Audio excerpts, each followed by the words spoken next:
कार्यक्रम के पुण्यार्जक है प्रबंधकारी कार्यकारिणी एवं ट्रस्ट समिति, रजत मंदिर निर्माण कमेटी, निकटवर्ती जैन समाज, श्री दिगंबर जैन अतिशय क्षेत्र बंधा, जिला टीकमगढ़, मध्य प्रदेश। नमो अरिहन्तार्णं, नमो सिद्धार्णं, नमो आयर्यार्णं, नमो वज्रायार्णं, नमो लोये सवशाहूर्णम्।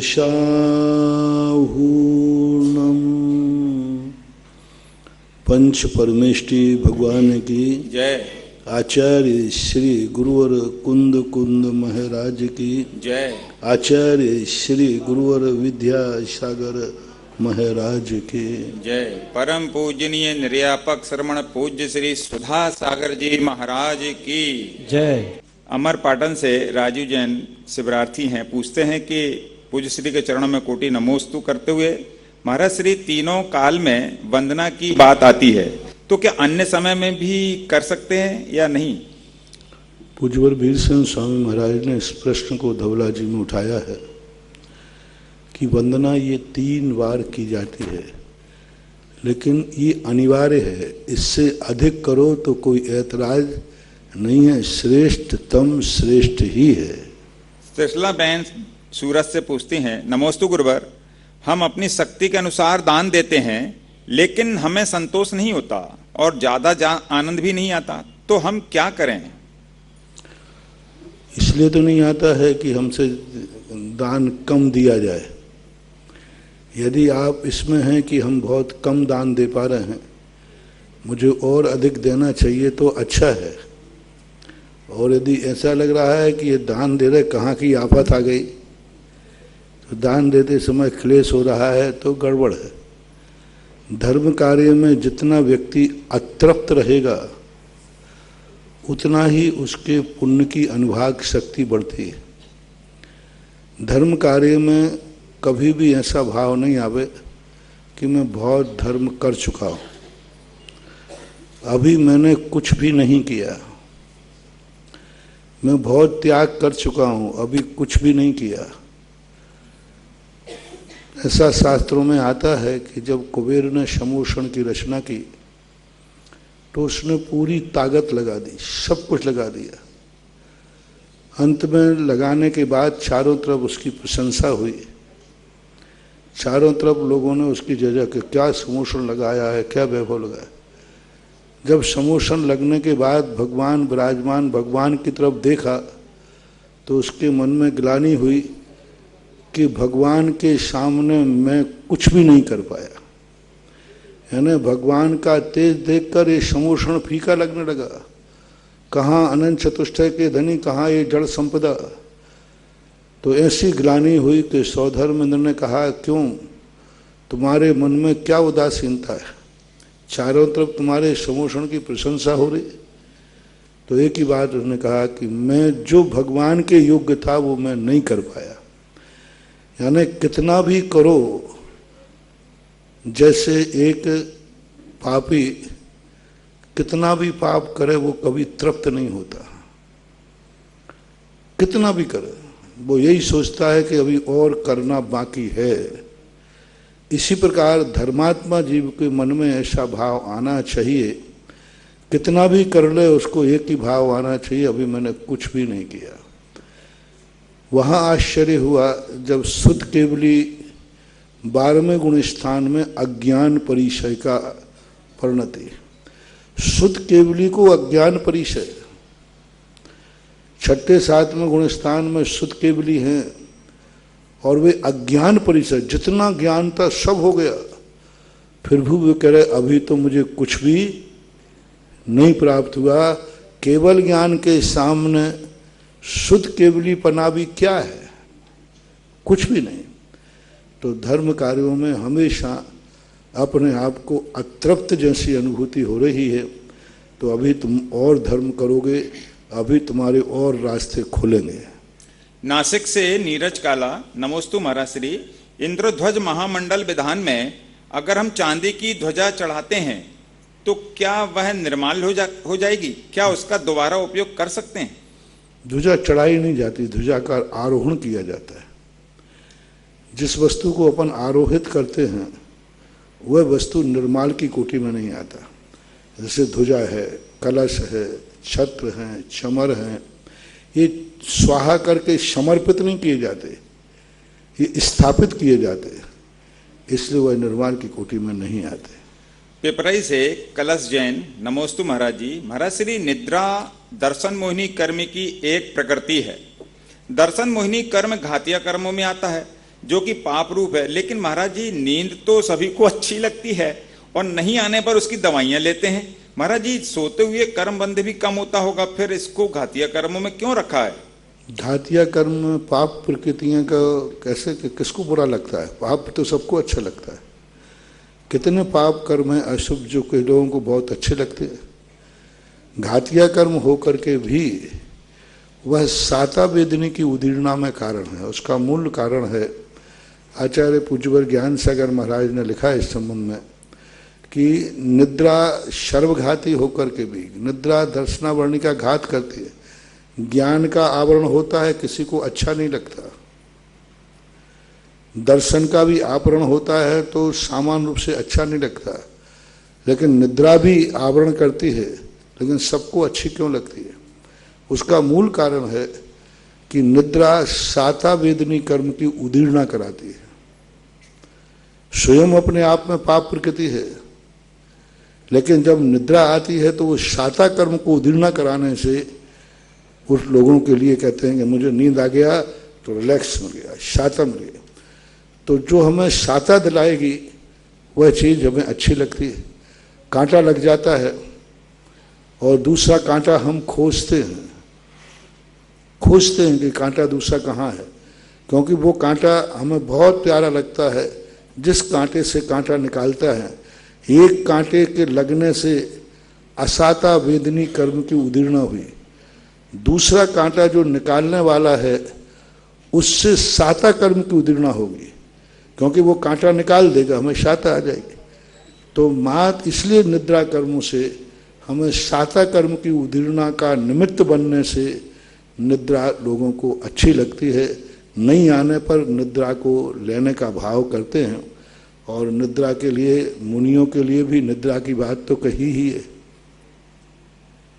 आदेश जैन सागर से पूछते हैं, नमोस्तु गुरुदेव। शांति विधान के तीसरे बलय में 32 प्रकार के देव परिवार सहित शांतिनाथ भगवान की पूजा करते हैं।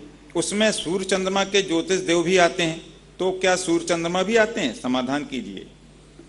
तो सूर्य चंद्रमा नहीं आते, वो तो विमान है। उसमें स्थित देव विक्रिया रिद्धि करके आते। सभी देव आते, सभी देव मूल शरीर से कभी नहीं आते। देवताओं की एक विशेष मजबूरी है, मूल शरीर से वो अपने विमान के बाहर उंगली भी नहीं निकाल सकते। विमान के बाहर वो आंखों से देख नहीं सकते। वो चाहें कि विमान में खड़े खड़े खिड़की में से बाहर झांक लें, तुम तो प्लेन में फिर भी देख सकते हो बाहर। देवता अपने चक्षुओं से, मूल चक्षुओं से विमान के बाहर नहीं देख सकते, विमान के बाहर हाथ नहीं निकाल सकते। ऐसा नहीं कि दरवाजे पर खड़े होकर के बाहर देख लें, ऐसा नहीं है। प्लेन में तो दरवाजा होता है, तुम बाहर उतर जाते हो, चढ़ जाते हो, देख भी सकते हो। विमान चारों तरफ से बिल्कुल पूरा पैक रहता है, उनका बाहरी वातावरण का कोई प्रभाव नहीं रहता। अब यूं मान लो एयर कंडीशन होता है, एयर कंडीशन का अर्थ सब कुछ व्यवस्थित है।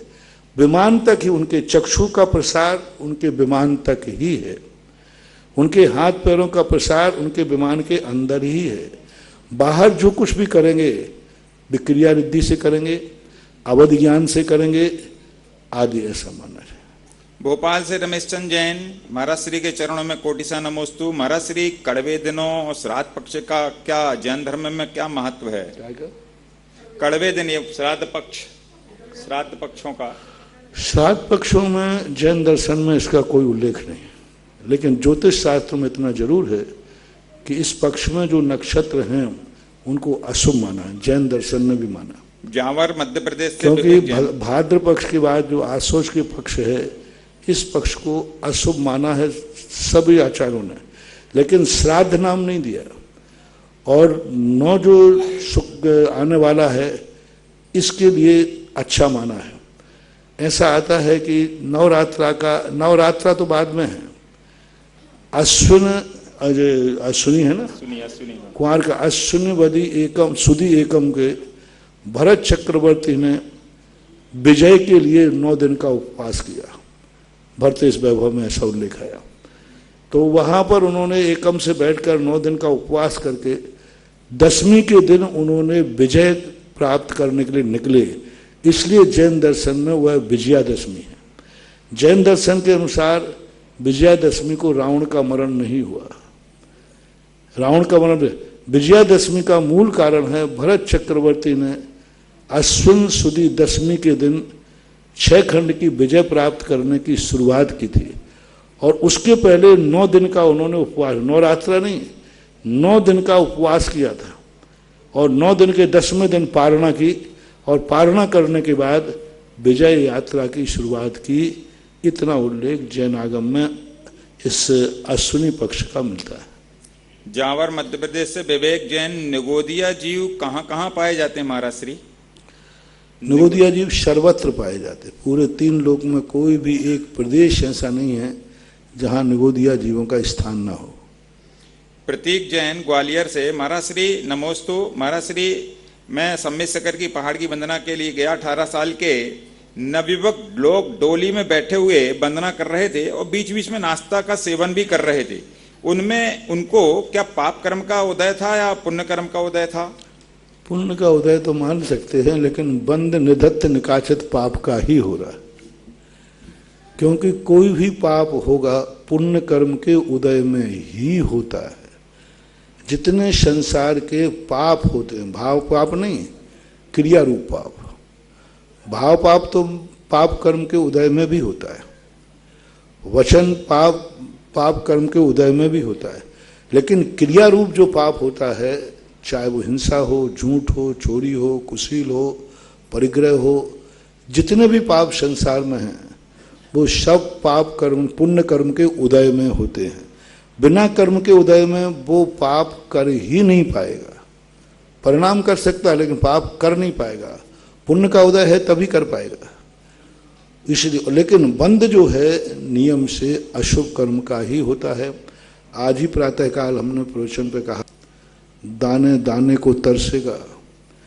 स्थिति ऐसी बीमारी आ जाएगी, भोजन सामने होगा लेकिन खा नहीं पाएगा, क्योंकि तुमने उस खाने जैसे स्थान, ऐसा स्थान चुना जहां तुम हुए खाए जा रहे हो। ये ठीक नहीं है, गलत है। निधत्त निकाचित अशुभ कर्मों का उदय बंद जरूर होता है। महाराज श्री, इसी संबंध में तीर्थ क्षेत्र को यात्रियों को नीचे उतरने के बाद वो वहां पे कुछ देते हैं दान, तो वो ले सकते हैं क्या? वहां खा सकते हैं शीतल नाला के बाद? हाँ, फिर तो कोई बाधा नहीं। वो तो एक संकल्पित स्थान है, वहां तो सब कमेटी ने व्यवस्थित किया है। उसका सूतक कितना लगता है? क्या परिवार वाले मंदिर के बाहर से दर्शन करने का अधिकार रखते हैं, नहीं रखते? मंदिर से बाहर के अभिषेक दर्शन करने में कोई बाधा नहीं, जहां तक अभिषेक पूजन वालों के स्थान पर नहीं पहुंचना चाहिए। दरवाजे पर अथवा साल यानी दरवाजे के अंदर जो बरामदा होता है वहां तक जा सकते हैं। जहां तक तुम्हारे दूसरे रूप में शुद्ध 16 अभिषेक वाले नहीं जाते हो, मंदिर की चटाई आदि को नहीं छूना चाहिए, मंदिर की वस्तुओं को नहीं छूना चाहिए। रही बात आत्म हत्यारे के संबंध में, तो इसके संबंध में कोई आगम में ऐसा ठोस प्रमाण नहीं मिला कितने को लगे। जब ये परम स्थिति हुई, उदयपुर के अंदर एक बहुत बड़ी सभा हुई, मेरे सामने एक प्रश्न आया। एक शराबी परिवार के एक व्यक्ति ने शराब कर ली, पी ली। अब वो बहुत बड़ा परिवार था, 10 लाख क्षण पर वो सामने थे। पूरी सभा में मीटिंग होने के बाद निर्णय लिया गया कि जो एक चूल्हे पर रोटी खाते हैं उन सबको तो 6 महीने का सूतक लगेगा, क्योंकि उसमें सब किसी ना किसी रूप में असावधानी में भागीदार बने। उसने शराब क्यों शुरू की, तुम क्यों नहीं देखा? और वो मरा तो क्यों, उसका अनुकूलता क्यों नहीं देख पाए, तो उसको सबको लगेगा। और यदि सगे भाई हैं, प्रथम पीढ़ी सगे माँ बाप हैं, तो उनको भी 6 महीने का सूतक लगेगा। बाकी के लिए कुटुंबी, चाचा, भतीजे आदि, इनको 13 दिन का ही लगेगा। अरविंद कुमार जैन जयपुर से, महाराज श्री के चरणों में कोटि सा नमोस्तु। महाराज श्री, अभिषेक के समय पांडुक शिला के ऊपर भगवान जी को विराजमान करने के बाद अष्टमंगल द्रव्य भी और साथिया भी विराजमान करना चाहिए क्या? मुझे कहीं आगम में उल्लेख नहीं मिला। बस इतना जरूर मिला है कि भगवान को जब मूल गादी से उठाया जाए तो उनको अष्ट प्रातिहार्य सहित ही वर्णन मिलता है। उनके साथ भृंगार, चामर, सुदर्पण, पीठ, कुंभ, तालध्वजा, तप निवारक, भूषिताग्रे, वरदस्व, नंद जय पाठ, पदावली भी सिंहासने महाश्रयामी, ऐसा एक शब्द आया।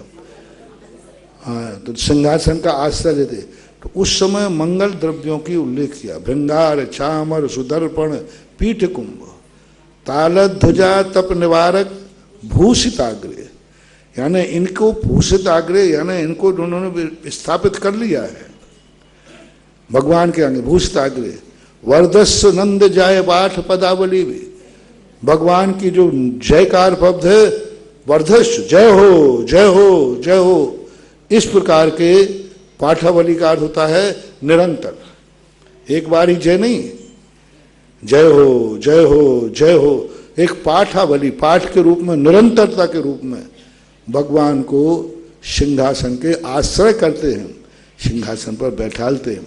तो पूज्यवर मांगनंदी महाराज के अनुसार तो अष्टमंगल द्रव्य का उल्लेख भगवान के विराजमान करने के पहले आया है, लेकिन अलग से कोई उनकी स्थापना करने के संबंध में कोई श्लोक हमें देखने में नहीं आया। अनीता जैन रामगंज मंडी कोटा राजस्थान से, महाराज श्री के चरणों में नमोस्तु। महाराज श्री, जिस भावना से जैसा कार्य किया जाए वैसा ही फल प्राप्त होता है। जैन दर्शन भावना प्रधान है, क्रिया प्रधान नहीं। शुभ भावना के साथ शुभ क्रिया की जाए तो उससे उसका उत्तम फल क्या मिलेगा? कृपया समाधान दें। भावना प्रधान है, क्रिया रहित नहीं है। प्रधानता का अर्थ होता है कि क्रिया यदि भाव रहित है, भाव सहित, तो भाव रहित क्रिया शून्य है। कल्याण मंदिर स्तोत्र में आया कि भाव रहित जो क्रिया है वो शून्यता को प्राप्त हो जाए। शून्यता का अर्थ अपने लक्ष्य को प्राप्त नहीं करा पाते। लेकिन पूज्यपाद स्वामी ने इष्टोपदेश में लिखा, भाव रहित क्रिया भी, भाव के बिना भी क्रिया करते हो, भाव के बिना भी व्रत पालते हो, तो पालना चाहिए धूप से छाया भली। पूज्यपाद स्वामी ने धूप से छाया भली, कम से कम वो द्रव्य पाल तो रहा है। और मेरा सोच है कि द्रव्य धर्म करने से, द्रव्य पालन करने से स्वयं का कल्याण हो या नहीं हो, लेकिन दूसरे का विनाश तो नहीं होगा। एक व्यक्ति ने कहा, बोले महाराज जी मुझे फलाने व्यक्ति को मारने का भाव आता है और महीनों सालों निकल गए, तो अब मैं जिंदगी भर घुटता रहूंगा, उसको मारूं मारूं, प्रतिदिन मारता हूं उसको भाव से, एक दिन निपटा लूं तो शांति हो जाएगी। दोनों, यदि मैं उसको एक दिन मार डालूं बस फिर मेरे मन में फिर मारने का भाव नहीं आएगा, तो अब मैं जिंदगी भर मारने का भाव करूंगा। इसके अच्छा है कि एक दिन निपटा लें। तो मैंने कहा नहीं भाई, तू जिंदगी भर मारने का भाव करना, मारना मत। क्यों? इसके दो कारण। मारने का भाव किया है, मारा नहीं है, तो कम से कम तुझे तो हत्या का दोष लग रहा है, लेकिन सामने वाले की जिंदगी तो बच गई। और तू मार के संतुष्ट हो जाएगा तो वो संतुष्टि नहीं कहलाती। वो संतुष्टि नहीं कहती अब, क्योंकि जिसको मारना था वो मर ही गया, तो संतुष्टि नहीं कहलाती, वो महान पाप के रूप में आती है। इसलिए दोनों को हमें अनेकांत दृष्टि से देखना है। भाव रहित क्रिया का प्रोत्साहन देना चाहिए कि देखो तुम इतना धर्म कर रहे हो, इतना सब कुछ कर रहे हो, थोड़े भाव और भी शुद्ध कर लो। लेकिन इसका अर्थ यह कदापि नहीं है कि द्रव्य क्रिया का निषेध करना चाहिए। पूजा करने से क्या होता है ऐसा न कहकर अभी तुमने भाव सहित पूजा की नहीं। आप देखना कितना अंतर आ गया। यानी पूजा का समर्थन है, भाव सहित नहीं की। और ये कह दिया पूजा करने से क्या होता है, अनंत बार कर सके। तो क्रिया का लोप नहीं करना, क्रिया का विनाश नहीं करना, क्रिया में विशुद्धि बढ़ाना। हम गुजरात में जब गए, एक मंदिर में लिखा था क्रिया धर्म न थी, तो मैंने कहा भैया ये तो गलत लिखा है। तो बोले महाराज जी वो जिसने लिखा है मिटा नहीं सकते आप, कोई नहीं मिटा सकता, सिर फूट जाएंगे यहां यदि इसको मिटा दिया तो। मैंने कहा नहीं, मिटाने का सवाल ही नहीं होता, मिटाने का सवाल ही नहीं होता, अपन को मिटाना है ही नहीं। लिख तो सकते हैं कुछ, हाँ महाराज लिख तो कुछ, ये लाइन नहीं मिटेगी। मैंने कहा बिल्कुल मिटाना नहीं। ऊपर लिखा था क्रिया धर्म न थी, हम के नीचे एक लिखा दो क्रिया बिन धर्म न थी। दोनों वाक्य, क्रिया धर्म न थी, क्रिया बिन धर्म न थी, बस दोनों वाक्य चलने दो ना, दोनों सही है। क्रिया धर्म है नहीं, और लेकिन क्रिया के बिना भी धर्म नहीं है। पिपरई से ब्रह्मचारिणी गोल्डी दीदी पूछती हैं, नमोस्तु महाराज जी, विसंवाद का सही अर्थ क्या होता है? क्योंकि विसंवाद का सही अर्थ क्या होता है? क्योंकि तत्वार्थ सूत्र की 6वें अध्याय में नाम कर्म के आश्रव के कारणों में योग वक्रता और विसंवाद को रखा है, और 7वें अध्याय में अचौर व्रत की भावना में साधर्मी अविसंवाद रखा है। महाराज जी सही बात को सिद्ध करना भी विसंवाद का अर्थ है हम समझ नहीं रहे हैं तो भी विसंवाद कर रहे हैं, हम सत्य को जान रहे हैं तब भी विसंवाद कर रहे हैं। ऊहापोह करना अलग है, लेकिन ऊहापोह तो करने की अपेक्षा हम अपना दूसरे को नीचा दिखाने के लिए करें, सामने वाले को अपन गलत कहें, अपनी बात कह सकते भाई आपकी सही है लेकिन मेरी दृष्टि से ऐसा होना चाहिए। तो विसंवाद का अर्थ है राग द्वेष का कारण नहीं बनना चाहिए, चाहे समझ में आवे या ना आवे।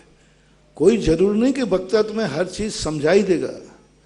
अरे साक्षात भगवान भी समोषण में स्थित लोगों के पूर्ण शंका समाधान नहीं कर पाए, तो हम और तुम किस खेत की मूली है? 60,000 प्रश्न शरण कर रहा है, 60,000 प्रश्न गौतम गंधर के, और भगवान की वाणी सुन रहा है। स्वयं इतने ज्ञानी, स्वयं 63 रिद्धियों के धारी, शुद्ध केवलीपना जिनके पास है, उन गंधर्व परमेष्टि को शंका हो रही है, और भगवान की दिव्य धुनी सामने बैठे हैं। तो महानुभाव जरूर नहीं कि हम सब समाधान मिल ही जाएंगे। अपन एक ही बात सोचें कि उसने समाधान करने का प्रयास किया है, उतना इसका क्षयोपशम था, उसकी जितनी बुद्धि थी। अब हमें नहीं समझा पाया या नहीं समझ पा रहे हम, तो चिड़चिड़ापन होने की जरूरत, ये कहने की जरूरत नहीं ये आचार्य ने क्या लिख दिया कुछ समझ में नहीं आ रहा। कई लोग आचार्य को दोष देते हैं, ऐसा क्यों लिखा जो समझ में नहीं आया। अरे मूर्खानंद, तू मूर्ख है तो क्या करें। बदमाश बच्चे जो होते ना, उनको पढ़ना लिखना तो आते नहीं, कोर्स कठिन है साहब। नाचना आवे आंगन टेढ़ा कहना, सब कोर्स कठिन। अरे भाई कोर्स कहाँ कठिन है? कोर्स तो तुम्हारे हित करने वालों ने लिखा, तुम्हारे गुरुओं ने लिखा, तुम्हारे कोर्स जिन्होंने बनाया है वो तुम्हारे गुरुजन हैं। वो तुम्हें फेल करने के लिए नहीं बनाया है, तुम्हें योग्य बनाने के लिए बनाया है। जब भी कोई कठिन प्रश्न देता है तो ये मत समझना कि फेल करने की नीति है, ये सोचना मुझे योग्य बनाने की तरीका है। तो अक्सर कर लोग सर इस साथ कितने कठिन लिखे, क्या फायदा है ऐसे लिखने से? नहीं, ऐसा उन्होंने इसलिए लिखा कि जिससे तुम और योग्य बनो। अभी हम दोपहर में चर्चा कर रहे थे स्वाध्याय में, पूज्यवर अमृतचंद सूरी महाराज ऐसे ऐसे शब्दों को लाते हैं, ऐसे ऐसे शब्दों को जो प्रचार में ही नहीं है। सरल शब्द के उनको नहीं आते थे क्या? लेकिन उन्होंने इसलिए लिखा जिससे तुम्हारा ज्ञान बढ़े, शब्दकोश बढ़े। तुम इस बहाने से पढ़ लोगे, नहीं तो नहीं पढ़ पाओगे। तो उनका बहाव है तुम्हारा ज्ञान बढ़े, बुद्धि बढ़े, जागरूकता बढ़े, तुम और पढ़ो। अच्छा, विद्यार्थी जो पेपर परीक्षाएं आपकी सामान्य होती उसमें ज़्यादा जागरूक रहता है कि बोर्ड की परीक्षा में? क्यों? क्योंकि बोर्ड का पेपर कठिन आ सकता है। तो बोर्ड के जिस दिन पे जिस क्लास का पेपर उस दिन व्यक्ति ज्यादा पढ़ता है। काश हर क्लास बोर्ड की हो जाए तो मजा आ जाए। हर विद्यार्थी कितना ज्ञानी बनेगा, कल्पना करो। जितनी मेहनत विद्यार्थी बोर्ड की क्लास में करता है, उतना परिश्रम कोई अन्य क्लासों में नहीं करता, और विद्यार्थी वही है। ऐसा होना। इनकी जिज्ञासा ये भी थी कि सही बात को सिद्ध करना भी विसंवाद होगा क्या? यदि समता पूर्वक करते हैं, समीचीन पूर्वक करते हैं, वक्ता का सम्मान रखते हुए करते हैं, साधर्मी को अवहेलना ना हो। उसको कई लोग नीचा दिखाने गए, तुम कुछ नहीं जानते मैं जानता हूं, चला करके उनकी नीति होती कि ये दिखाने के लिए जो कुछ नहीं जानते मैं जानता हूं। कई लोगों की टोकने की बड़ी आदत होती है, और वो इसलिए टोकते हैं जिससे बैठने वाले लोग क्या समझे, और ये तो बड़ा ज्ञानी है। और वो ये नहीं समझते हैं, दुनिया ये समझती है ये बड़ा मूर्ख है। मूर्ख समझते लोग बाग उसको कि ये बीच बीच में टोकता है, ये मात अपने। तो ये जो उनकी आदत है ये विसंवाद कहलाता है, और ये ज्ञानावर्णी कर्म के बंध का कारण है। हमेशा देखना चाहिए तुम्हारे प्रश्न करने से कहीं जो तुम्हारा साधर्मी बैठा है उसका मानना तो नहीं होगी, कहीं वह ऐसा सिद्ध तो नहीं हो जाए कि कुछ नहीं जानता। इस ढंग से उसको सापेक्ष लेके करो, नहीं इन्होंने जो कहा वो सही है, लेकिन ये अर्थ भी लगाया जाए तो और अच्छा हो जाएगा, तो दोनों बच गए कि नहीं। तो थोड़ा सा भी विसंवाद का अर्थ दूसरे को नीचा दिखाकर अपने के ज्ञान को ऊंचा बखाड़ने के लिए विसंवाद किया जाता है, वो ठीक नहीं। नरेश कुमार जैन, नगीना हरियाणा। महाराज श्री नमोस्तु। महाराज जी, किसी का मृत्यु भोज का त्याग है और 1 साल बाद में वो अपने पिताजी की बरसी पर भक्तांबर का पाठ कराता है और उसके बाद वह भोज कराता है, तो महाराज जी इसको मृत्यु भोज माना जाएगा क्या? माना जाएगा। आजकल लोगों ने मृत्यु भोज नाम तो बंद कर दिया, शांति विधान भोज। 13वें दिन करते हैं, बोले शांति विधान भोज कर रहे हम। नहीं, गड़बड़ है। आगम में जो चीज नहीं है उसको क्यों नहीं छोड़ना चाहते।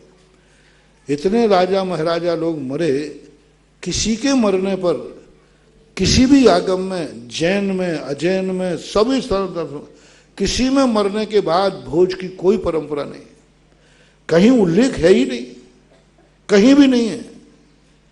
जब है ही नहीं तो क्यों खाना चाहते हो, क्यों खिलाना। और मुझे तो ये लगता है मिठाइयाँ कब बांटी जाती है, तो मुझे लगता है जो मर गया है उसकी खुशी हो, बाप मर गया अच्छा हुआ, संपत्ति मर गई, खाओ रे मिठाइयाँ। तुम्हें शर्म नहीं आती है? मरने वाला ऊपर जाके देखेगा ये तो मेरे मरने पर मिठाइयाँ बांट रहे, मिठाइयाँ खिला रहे हैं। और खाने वालों को भी सोचना चाहिए कि वो घर वैसे ही उजड़ गया है, बर्बाद हो गया है, और तुम उसके यहाँ मिठाई खाने जा रहे हो। बल्कि कायदा होना चाहिए, जिसके यहाँ कोई मर जाए उसका निमंत्रण आपके घरों में होना चाहिए 13 दिन तक, क्योंकि वो दुखी है। और किसी के यहाँ बैठने जाओ तो सोचना चाहिए कि वो व्यक्ति अब दुखी में हो, कौन भोजन बना रहा होगा। जब बैठने जाओ तो एक टिफिन लेके जाना चाहिए, तुम भी खाना और उसको भी बैठा के खिलाना। आओ साहब बैठो, अब जो हो गया तो हो गया। ये तो वात्सल्य के अंदर आएगा। मृत्यु भोज बहुत पाप हो रहे, बहुत अनर्थ हो रहे, बर्बाद हो जाते। एक जब मैं शेखावाटी में बिहार कर रहा था, वहाँ एक गांव में घटना घटी। एक माँ थी, उसकी पिताजी वैसे ही मर गए। माँ ने उसका जो कुछ बेच करके, खेत बेच करके, गांव वाले पंच पहुंच गए, बोले साहब तू तो मौसर कर, मौसर नहीं करेगा तो गांव में भूत बनेगा। उस माँ ने जो कुछ भी उसकी मजदूरी में खेती बाड़ी थी सब बेच करके मौसर किया। अब मौसर करने के बाद मुश्किल से 2-3 महीने हुए और माँ मर गई। गांव वाले फिर गए मौसर कर, तो लड़का कहता है साहब मेरे पास तो क्या है, मेरे पास तो क्या है, कुछ नहीं है। बोले मौसर नहीं करेगा तो भूत बनेगा। अर्थी जब उठेगी, जब पहले मौसर की घोषणा कर। वो अंदर गया और उसने जाकर के फंदा लगाकर फांसी पे लटक गया। अब 2 लाशें हो गई, अब भूत नहीं बनेगा। फिर गांव वालों ने मौसर नहीं किया, अब उनका मौसर कौन करेगा, सब निपट गए। और गांव वाले जला के आ गए, कोई मौसर नहीं हुआ बिना भूत का। तो कितना अनर्थ, कितना पाप है। ठीक है, बड़े आदमियों के यहाँ पैसों की कमी नहीं है, लेकिन बड़े आदमी जब करते हैं तो गरीब मन मार के करता है कि नहीं, इतना बड़ा आदमी कर रहा है तो जरूर मौसर करने में पिताजी को शांति मिलेगी,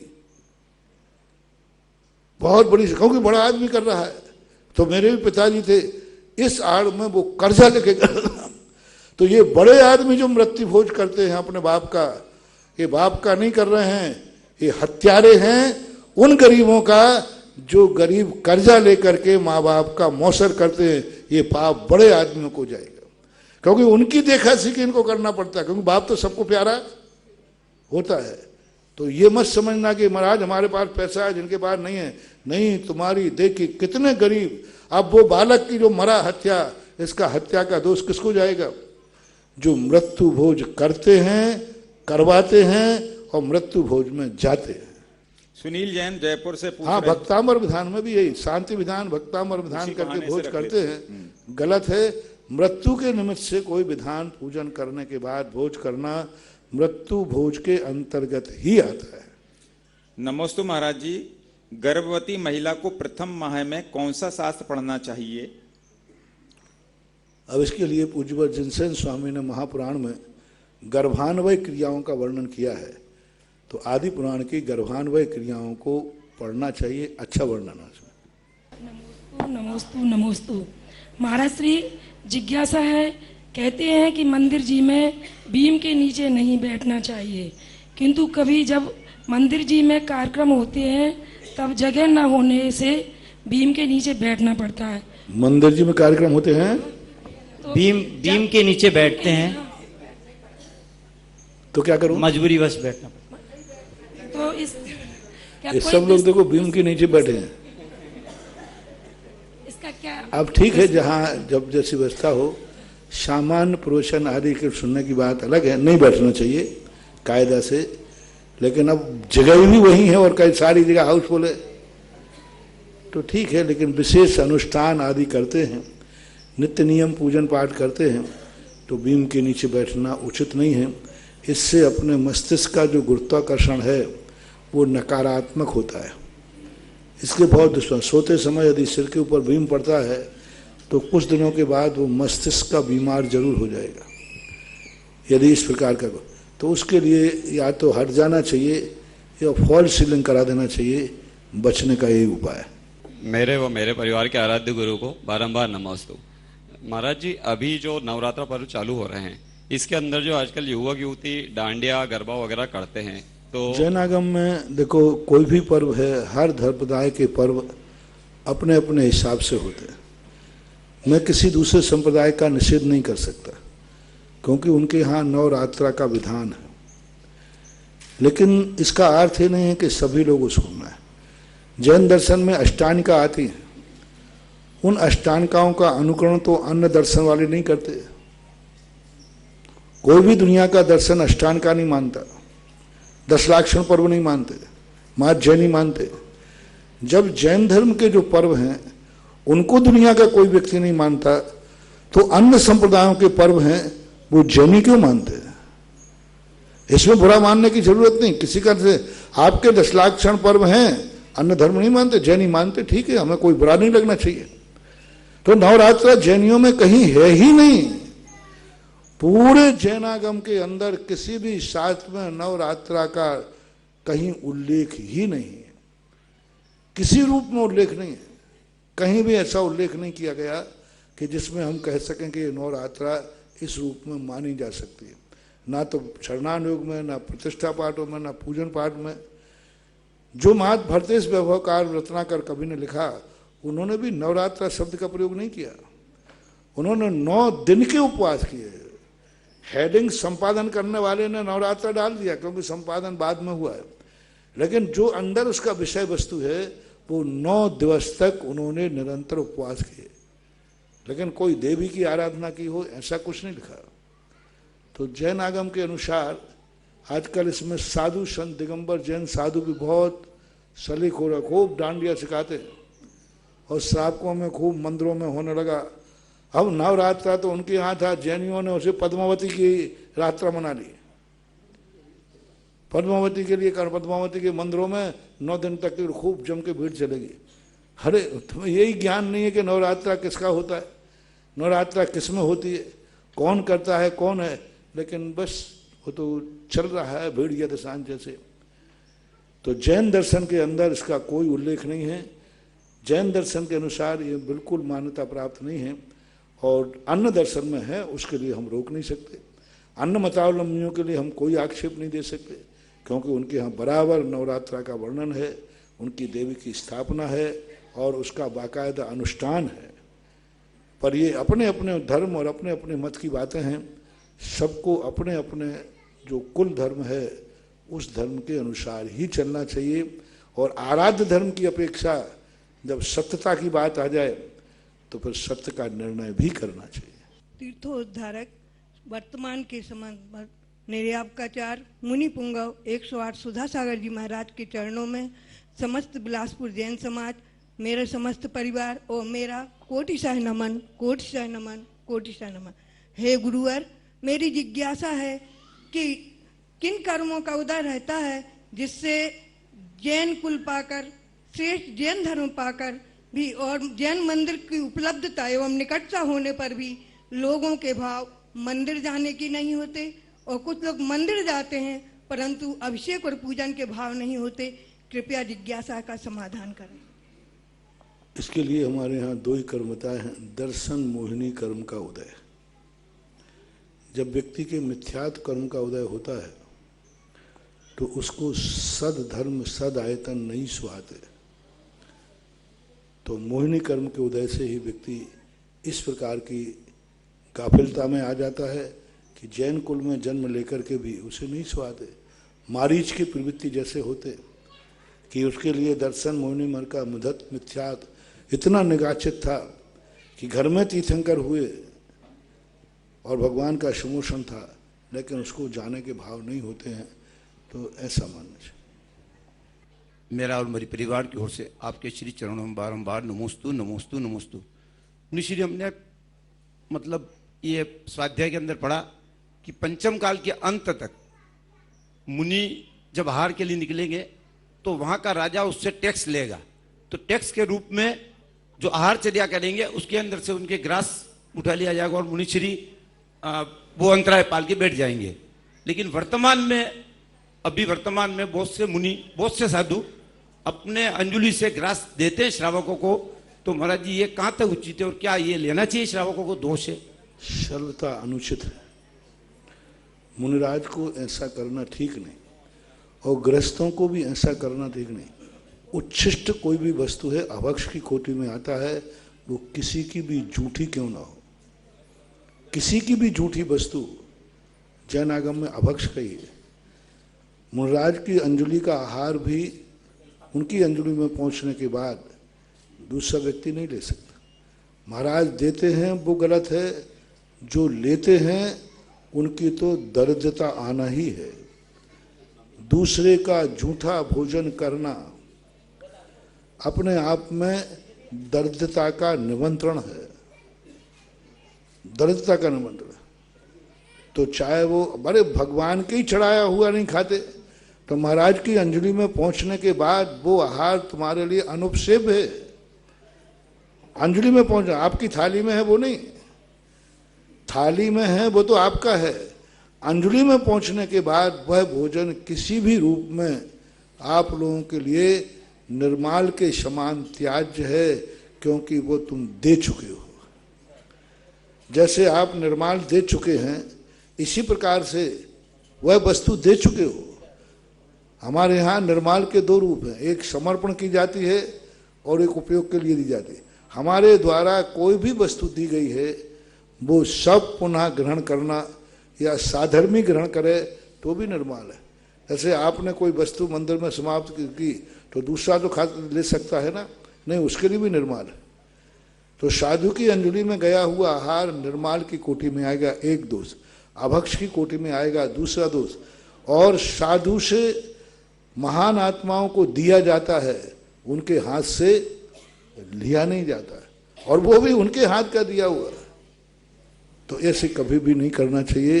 बहुत ही गलत है देने वाले को तो मैं समझा नहीं सकता, क्योंकि साधु को कभी समझाना नहीं, साधु को समझना, और श्रावक को समझना नहीं, श्रावक को समझाना।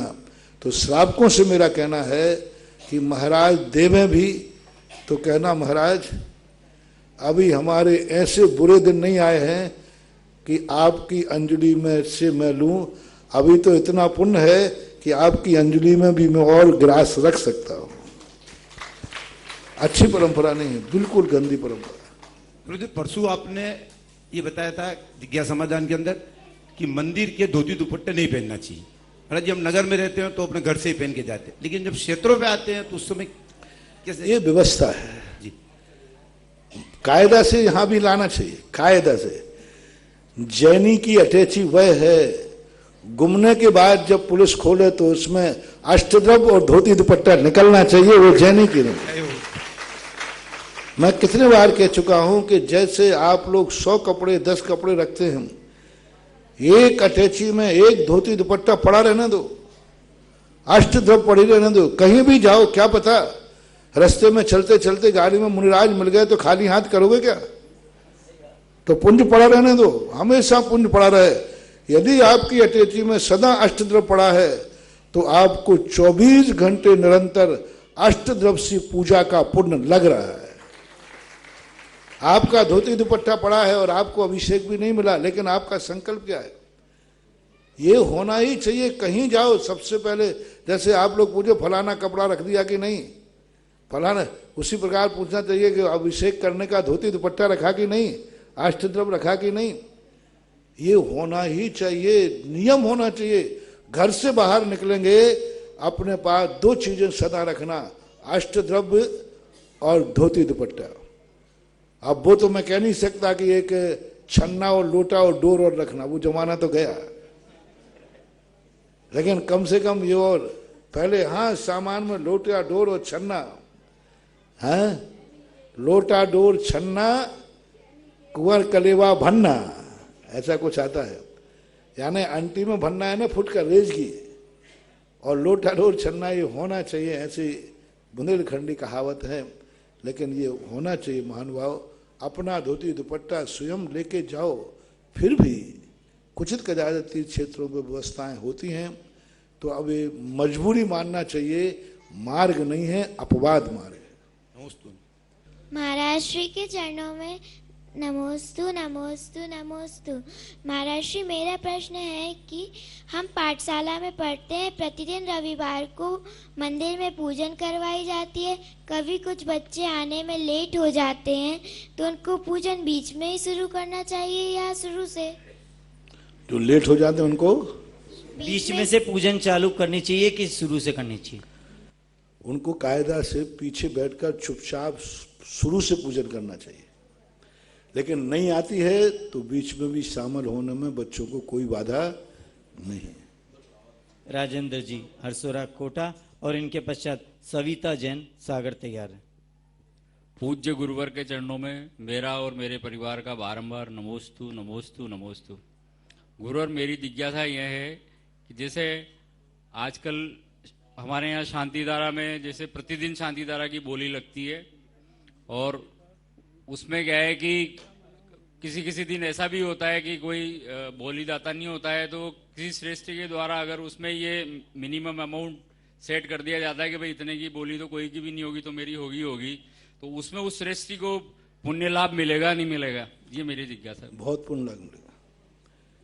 उसने कितनी बड़ा लाभ कमाया कि यदि कोई नहीं होगा तो मेरे द्वारा होगी भगवान की, इतना पुण्य लगेगा कि उसको अपने जीवन में कभी भी किसी जरूरत को जरूरत पड़ेगी तो 100 लोग खड़े हो जाएंगे कि जब भी जरूरत पड़े तो मेरा नाम रख लेना।